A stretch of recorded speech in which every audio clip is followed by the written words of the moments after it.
सर्व श्रोत्यांना मीरा इनामदारचा नमस्कार. श्रीयुत सोमनाथ केसकर लिखित रिया पब्लिकेशन्सद्वारा प्रकाशित सावरे रंगराची या कादंबरीच्या अभिवाचनाचा आज 32वा भाग सादर करते. बहुभोज या 14व्या प्रकरणाची सुरुवात आज आपण करतो आहोत. विवाह सोहळा होऊन काही दिवस उलटतात तोच राजपुताना व दिल्ली दरम्यान राजकीय वातावरण तापू लागलं. सुलतान बाबर दिल्लीवर चाल करण्यास निघाला होता. त्याला दिल्लीचे तख्त मिळवून मोगल बादशहा व्हायचं होतं. अखिल हिंदुस्थानावर सत्ता गाजवायची होती. राजपुतान्यातील आसपासचे अनेक राजे मुघलांशी युद्ध करून पराभूत झाले होते, तर काही आपला पराभव स्वीकार करून त्यांचे मांडलिक झाले होते. त्यामुळे मुघलांना साथ देऊन आपल्या राज्याचं रक्षण करावं की प्राणावर उदार होऊन मायभूमीचं रक्षण करावं या संभ्रमात राजपुतान्यातील अनेक राजे पडले होते. चित्तौड मात्र मायभूमीस परकीय आक्रमणापासून वाचवण्यास सदैव तत्पर होते. त्यामुळेच महाराजा संग्रामसिंह आणि राजकुमार भोजराज यांच्यात तर चर्चा झाली. इथल्या लहान मोठ्या जनपदांच्या अनेक राजांना एकत्र आणून मुघलांविरुद्ध लढण्यासाठी एक मोठं सैन्य तयार करणं महत्त्वाचं होतं.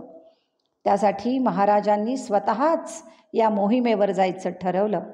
ते राजकुमारास म्हणाले, कुंवर, प्रसंग बाका आहे. या क्षणी आपण शांत बसून राहिलो तर हे मुघल आपलीच मायभूमी गिळून टाकतील.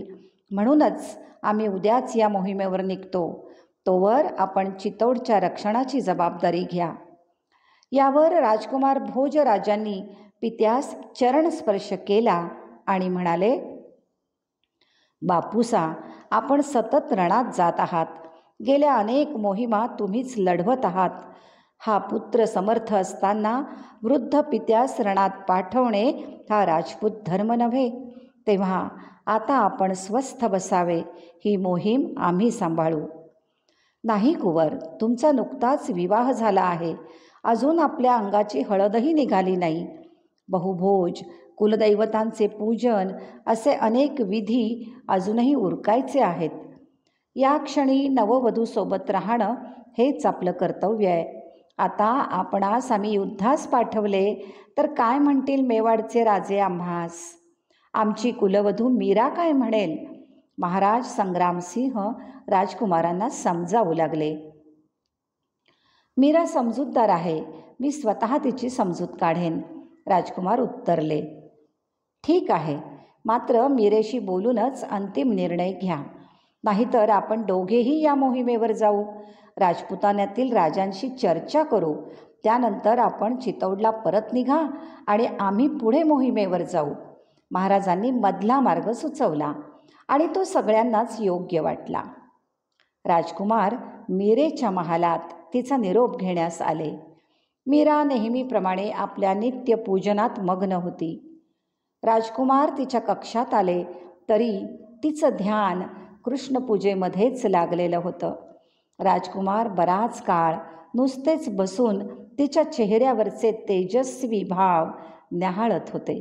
तिच्या चेहऱ्यावरची तेजस्वी आभा न्याहाळत होते.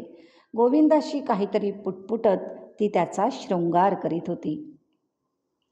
जणू काही तो प्रत्यक्ष तिच्या समोरच अवतरला होता. श्रद्धा, भक्ती आणि प्रेम यांचा मिलाफच जणू. तिने मग गोविंदाचे भजन गायला सुरुवात केली. मधुर स्वरांनी कक्षाचा गाभारा भरून गेला. राजकुमार आपले नेत्र मिटून त्या सुरांचा ठाव घेत हरवून गेले आणि त्यांची समाधी लागली. तिचं ते गायन कधी संपलं त्यांना कळलंच नाही. त्यांच्या पायाला झालेल्या स्पर्शाने ते भानावर आले. मीरा त्यांना चरणस्पर्श करीत होती. राजकुमारांनी दचकून पाय मागे घेतले. मीरेने मात्र चरणस्पर्श करून त्यांना पूजेचा प्रसाद देऊ केला. क्षमा असावी, आपण कक्षात कधी आलात ते ध्यानातच आलं नाही. मी गोविंदाच्या पूजेत व्यग्र होते, मीरा हलक्या आवाजात उत्तरली. छे छे, खरं तर मीच आपली नित्यपूजा सुरू असताना आलो. किती सुरेल असतं तुमचं भजन आणि हे भावमधुर शब्द. कान तृप्त झाले या शब्दांनी. कुणी लिहिली आहेत ही पदे? माझीच. तोच मला सुचवतो आणि मी भराभर लिहित जाते आणि पुन्हा त्यालाच ते गायनातून अर्पण करते. मीरा हसत गोविंदाकडे पाहत म्हणाली, उत्तम, किती सुंदर रचना आहेत. मात्र आता आमचा आग्रह म्हणून एक गोष्ट करा. कोणती? मीरेने घाबरून प्रश्न केला. तसे राजकुमार स्मित करीत म्हणाले, कधीही काही सुचले म्हणजे त्याने तुम्हा सुचविले तर लिहित जा. ही पदे म्हणजे गोविंदाने दिलेला आपल्या भक्तीचा प्रसादच आहे. तो भक्तांना वाटता आला पाहिजे, बरोबर ना? राजकुमारांच्या या उत्तराने मीरा खूपच सुखावली. आपली कृपा आणि आशीर्वाद असाच राहिला तर गोविंद खूप काही सुचवत राहील आणि मी लिहित राहीन. तिच्या प्रफुल्लित मुखाकडे पाहताना राजकुमारांच्या मनात अनेक विचार तरळले. किती निस्सीम भक्ती आहे तिची या कान्हावर. आपले सगळं जीवन त्यावर ओवाळून टाकण्यास ती तयार आहे. मात्र धर्माने आपण तिचा पती असूनही आपण तिच्या या प्रेमास पात्र नसावे. आपला स्वामी म्हणून तिने या गोविंदाचीच निवड केलेली आहे. या कल्पनेने क्षणभर ते अस्वस्थ झाले. मात्र एक सुस्कार टाकीत मीरेस म्हणाले, खरं तर आता आम्ही आपला निरोप घेण्यासाठी आलो आहोत. आपणास ठाऊकच आहे की मेवाड बाहेर युद्ध पेटले आहे. आम्ही मुघल सैन्य चाल करून येत आहे म्हणून सर्व शक्तीनिशी लढण्यासाठी तयार आहोत. सर्व शक्तीनिशी आम्हास लढावंच लागणार आहे. अनेक राजांना एकत्र आणावं लागणार आहे. त्याचसाठी आम्ही उद्याच मोहिमेवर निघत आहोत. राजकुमार मीरेकडे पाहत तिची प्रतिक्रिया अजमावत होते. त्यांना अजूनही पुसटशी आशा होती की कदाचित आपण मोहिमेवर जाणार म्हणून मीरा काहीशी उदास होईल, लटक्या रागाने आपणास इथेच थांबायला सांगेल. मात्र असं काहीच झालं नाही. मीरा निर्विकार चेहऱ्याने म्हणाली, राणासा, ही युद्ध, हे रक्तपात प्रेमाच्या आटलेल्या झऱ्याची प्रतीक आहेत. म्हणूनच प्रेमाने हृदयास जिंकण्याऐवजी तलवारीच्या बळावर राज्य करावं लागतंय. इथल्या चितोडच्या मातीत युद्ध नसानसात भिनलेलं आहे. शत्रू आमच्या नावाने उगाच नाही चळाचळा कापत. आता तर या मुघलांना धडा शिकवायला एका महायुद्धाचीच गरज आहे.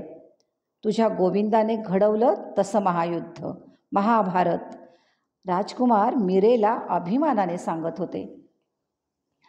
गोविंदाने महाभारत घडवलं ते अधर्माचा नाश करण्यासाठी, आपल्या स्वार्थासाठी नाही. मीरेने स्मित करीत उत्तर दिलं, आम्हीही मायभूमीच्या रक्षणासाठीच लढत आहोत. जेव्हा तलवारीच्या बळावर शत्रू इथल्या माता भगिनींवर अत्याचार करतो, त्यांना अग्निकुंडात जोहार करण्यास प्रवृत्त करतो, तेव्हा अशा पाशवी शत्रूस उत्तर तलवारीच्याच भाषेत द्यायला नक्कीच हवंय. आजवर चितोड लढला ते याचसाठी. भोजराज सळसळत्या वाणीत बोलत होते. त्यांच्या शब्दातून त्यांचा उद्वेग बाहेर ओसंडत होता. तसं असेल तर मी आपणास रोखणार नाही. गोविंदच आपणास योग्य दिशा दाखवेल. मात्र आपण स्वतःला जपावं. आपल्या रक्षणासाठी आणि या समाजात प्रेम भक्ती अंकुरण्यासाठी आम्ही नक्की गोविंदाकडे प्रार्थना करू. मीरा गंभीर होऊन म्हणाली. तिने गोविंदाकडे पाहत त्याला वंदन केलं. मीरेच्या या निर्विकार उत्तराने राजकुमारांनी मूकपणे तिच्या कक्षातून तिचा निरोप घेतला. मीराच्या कक्षातून पुन्हा हरिभजनाचा सूर घुमला. हरिविण कोण गती माझी, हरिविण कोण गती माझी, तू माझा प्रतिपालक होई, मी दासी प्रभू तुझी, हरिविण कोण गती माझी. दुसऱ्याच दिवशी महाराजांनी राजकुमार भोजराज यांच्यासह चितोडहून मोहिमेस प्रयाण केलं. राजमातांसह साऱ्या राजस्त्रियांनी त्यांचं औक्षण केलं आणि अंबे मातेचा जयघोष केला. मेवाडचा आणि महाराजांचा जय जयकार केला, राजकुमारांचा जय जयकार केला. निरोप देताना मीरा मात्र निशब्द होती. राजमाता सांगतील त्याप्रमाणे सारे सोपस्कार करीत होती. त्यात ती नववधू असल्याने सारेच तिची विशेष काळजी घेत होते, तिचं कौतुक करीत होते. उदाबाईंच्या डोळ्यात मात्र मीरेचं हे कौतुक कुसळासारखं खुपत होतं. त्यामुळेच मीरेचा पाण उतारा करण्याची योग्य संधी त्या शोधत होत्या आणि लवकरच तशी संधी चालून आली. झालं असं की महाराज राजकुमारांसह मोहिमेस गेल्यानंतर काही दिवसातच राजमहालात नवरात्राची तयारी सुरू झाली होती. मेवाडची इष्टदेवताच कालीमाता असल्याने दुर्गापूजेचं विशेष महत्त्व होतं. चित्तोडगडावर कालीमातेचं पूजन होई. सारे नगरजन त्यात सहभागी होत. प्रथेनुसार कालीमातेस प्रसन्न करण्यासाठी अनेक प्राण्यांचा बळी तिच्या चरणांवर अर्पण केला जाई.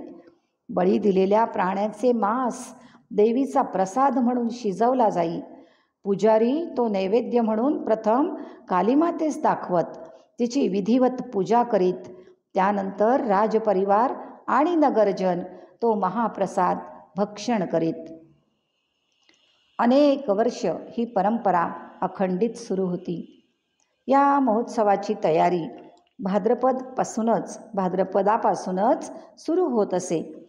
कालीमातेचं मंदिर आणि चित्तोडगडाचा संपूर्ण परिसरच रंगीबेरंगी पताके, ध्वज, पुष्पमाला यांनी सजवला जाई.